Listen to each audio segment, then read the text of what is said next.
ಇನ್ನು ಹಾಲನ್ನ ಮಾರಾಟ ಮಾಡಿದ್ರು ಕೂಡ ರೈತರಿಗೆ ಹಣವನ್ನ ಕೆಎಂಎಫ್ ಪಾವತಿ ಮಾಡಿಲ್ಲ. ಬಳ್ಳಾರಿ ಕೆಎಂಎಫ್ ಕಚೇರಿಗೆ ಮುತ್ತಿಗೆ ಹಾಕಿ ರೈತರು ತಮ್ಮ ಆಕ್ರೋಶವನ್ನ ವ್ಯಕ್ತಪಡಿಸಿದ್ದಾರೆ. ಕೆಎಂಎಫ್ ಅಧ್ಯಕ್ಷ ಭೀಮಾ ನಾಯ್ಕೆ ರೈತರು ಘೇರಾವ್ ಹಾಕಿದ್ದಾರೆ.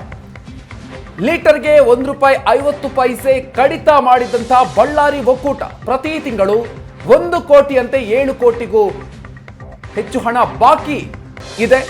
ಬಾಕಿ ಹಣವನ್ನ ಬಿಡುಗಡೆ ಮಾಡಿ ಅಂತ ಪಟ್ಟು ಹಿಡಿದಿದ್ದಾರೆ ರೈತರು. ರೈತರಿಗೆ 7 ತಿಂಗಳಾದ್ರೂ ಕೂಡ ಹಣವನ್ನು ನೀಡದೆ ಸತಾಯಿಸಲಾಗ್ತಾ ಇದೆ ಅಂತ ಆರೋಪವನ್ನು ಮಾಡ್ತಾ ಇದ್ದಾರೆ. ಇನ್ನು ರೈತರು ಹಾಗೂ ಭೀಮಾ ನಾಯ್ಕ್ ಮಧ್ಯೆ ಮಾತಿನ ಚಕಮಕಿಯಾಗಿದೆ. ಇನ್ನು ಈ ಸಂದರ್ಭದಲ್ಲಿ ರೈತರನ್ನ ಸಮಾಧಾನ ಪಡಿಸೋದಕ್ಕೆ ಭೀಮಾ ನಾಯ್ಕ್ ಅವರು ಹರಸಾಹಸಪಟ್ಟಿದ್ದಾರೆ.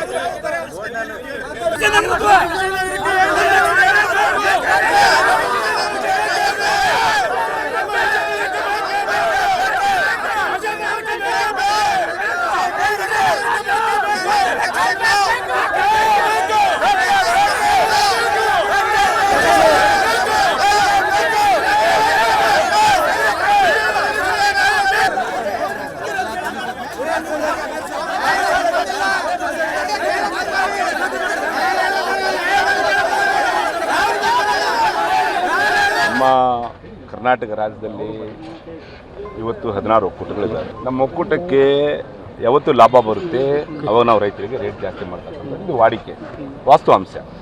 ಇದು ಒಕ್ಕೂಟಗಳು ಯಾವತ್ತಿಂದ ಬಂದಿದ್ದಾವೆ ಅಲ್ಲಿಂದ ಇಲ್ಲಿ ತನಕ ನಡ್ಕೊಂಡು ಬಂದಿರೋದು. ಸೊ ನಾವು 6-7 ತಿಂಗಳ ಹಿಂದೆ ₹1 ಕಡಿಮೆ ಮಾಡಿದ್ವಿ. ಸೊ ಅದನ್ನು ಕೊಡಬೇಕು ಅನ್ನೋದು ಈ ಭಾಗದ ರೈತಪರ ಹೋರಾಟಗಾರರು, ಸಂಘ ಸಂಸ್ಥೆಗಳು ಮತ್ತು ಎಲ್ಲ ರೈತರು ಬಂದು ಒಂದು ಬೇಡಿಕೆಯನ್ನು ಇಟ್ಟಿದ್ರು. ಸೊ ನಾವು GB ಆದಂಥ ಸಂದರ್ಭದಲ್ಲಿ ಅದನ್ನು ₹1 ಮುಂದಿನ ಬೋರ್ಡಿಗೆ ತೊಗೊಂಬರ್ತೀವಿ ಅಂತ ನಾವು ಹೇಳಿದ್ವಿ. ಸೊ ಮುಂದಿನ ಬೋರ್ಡಿಗೆ ಸಬ್ಜೆಕ್ಟ್ ತಂದಿವಿ ನಾವು.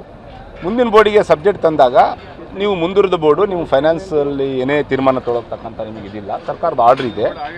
ಸೊ ಹಾಗಾಗಿ ಅಲ್ಲ ಅವತ್ತು ಹೇಳಿದ್ದು JR ಅವ್ರು ಹೇಳಿದ್ದು ಮಾಡೋಕ್ಕೆ ಬರೋದಿಲ್ಲ ಎಲ್ಲರ ಅಭಿಪ್ರಾಯ.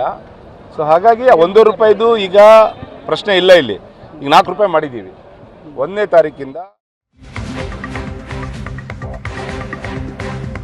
ಇನ್ನು ಹಾಲಿನ ದರ ₹4 ಹೆಚ್ಚಳ ಮಾಡಿರೋದಕ್ಕೆ ಬಿಜೆಪಿ ಆಕ್ಷೇಪವನ್ನು ವ್ಯಕ್ತಪಡಿಸಿದೆ. ಈ ಹಿನ್ನೆಲೆಯಲ್ಲಿ ಬಿಜೆಪಿಗೆ ಟೀಕೆ ಮಾಡೋದೇ ಕೆಲಸ ಅಂತ ಕಮಲ ಪಡೆಯ ವಿರುದ್ಧ ಭೀಮಾ ನಾಯ್ಕ್ ಕಿಡಿಕಾರಿದ್ದಾರೆ. ಬೊಮ್ಮಾಯಿ ಸಿಎಂ ಇದ್ದಾಗ ₹700 ಕೋಟಿ ಬಾಕಿ ಇತ್ತು. ಯಡಿಯೂರಪ್ಪ ಇದ್ದಾಗ ₹2 ಪ್ರೋತ್ಸಾಹಧನ ಮಾಡಿದ್ರು. ಮೊದಲು ಬಿಜೆಪಿ ಅವರು ಅದನ್ನು ಚರ್ಚೆ ಮಾಡಲಿ. ಬಿಜೆಪಿ ಅವಧಿಯಲ್ಲಿ ಏರಿಕೆ ಮಾಡಿದ್ದು ಬೊಮ್ಮಾಯಿ ಮನೆಗೆ ಹೋಯ್ತಾ ಅಂತ ಪ್ರಶ್ನೆ ಮಾಡಿದ್ದಾರೆ. ಈಗ ಏರಿಕೆ ಮಾಡಿರುವ ಹಣ ನೇರವಾಗಿ ರೈತರ ಖಾತೆಗೆ ಸೇರುತ್ತೆ. ಅವರ ತಟ್ಟೆಯಲ್ಲಿ ಹೆಗ್ಗಣ ಬಿದ್ದಿರೋದನ್ನ ಮುಚ್ಚಿಕೊಳ್ಳೋದಕ್ಕೆ ಈ ರೀತಿಯಾಗಿ ಆರೋಪವನ್ನ ಮಾಡ್ತಿದ್ದಾರೆ ಅಂತ ಭೀಮಾ ನಾಯ್ಕ್ ಅವರು ಆರೋಪವನ್ನು ಮಾಡಿದ್ದಾರೆ.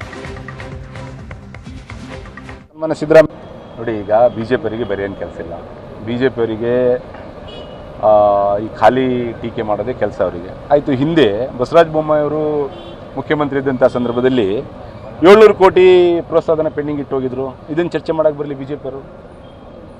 ಈಗ ₹2 ಯಡಿಯೂರಪ್ಪನವರು ಇದ್ದಂಥ ಸಂದರ್ಭದಲ್ಲಿ ₹2 ಮಾಡಿದ್ರು ಪ್ರೋತ್ಸಾಹನ. ಇವತ್ತು ನಮ್ಮ ನಾಯಕರಾದಂಥ ಸನ್ಮಾನ್ಯ ಸಿದ್ದರಾಮಯ್ಯ ಅವರು ಮುಖ್ಯಮಂತ್ರಿ ಆದಮೇಲೆ ₹5 ಪ್ರೋತ್ಸಾಹನ ಮಾಡಿದ್ದೀವಿ, ಅದನ್ನು ಚರ್ಚೆ ಮಾಡಲಿ.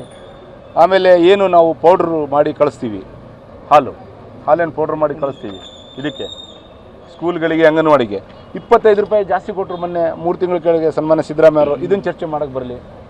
ಬಿಜೆಪಿಯವರಿಗೆ ಏನು ಕೆಲಸ ಇಲ್ಲ, ಸುಮ್ಮನೆ ಗ್ಯಾರಂಟಿ ಬಗ್ಗೆ ಅಲ್ರಿ. ಏನು ರೈತರಿಗೆ ಕೊಡಬಾರ್ದಾ? ನಾನು ಸ್ಪಷ್ಟವಾಗಿ ಹೇಳಕ್ಕೆ ಬಯಸ್ತೀನಿ ತಮ್ಮ ಮುಖಾಂತರ, ಬಿಜೆಪಿಯವರು ರೈತ ವಿರೋಧಿಗಳು. ಏನು 27-28 ಲಕ್ಷ ಹಾಲು ಉತ್ಪಾದಕರಿದ್ದಾರೆ, ಅವರ ವಿರೋಧಿಗಳು ಬಿಜೆಪಿಯವರು. ಇದರಲ್ಲಿ ಸರ್ಕಾರಕ್ಕೇನು ರೀ? ಯಾಕಂದರೆ ಬಿಜೆಪಿ ಸರ್ಕಾರದಲ್ಲಿ ಏನು ದರ ರೇಟ್ ಮಾಡಿಲ್ಲ. ಬೊಮ್ಮಾಯಿ ಇದ್ದಾಗ ₹2 ಮಾಡಲಿಲ್ಲ. ಏನು ಬೊಮ್ಮಾಯಿಯವ್ರ ಮನೆಗೆ ಹೋಯ್ತಾ? ಬಿಜೆಪಿ ಖಜಾನೆ ಸಿಗೋತ್ತಾ? ಖಜಾನೆಗೆ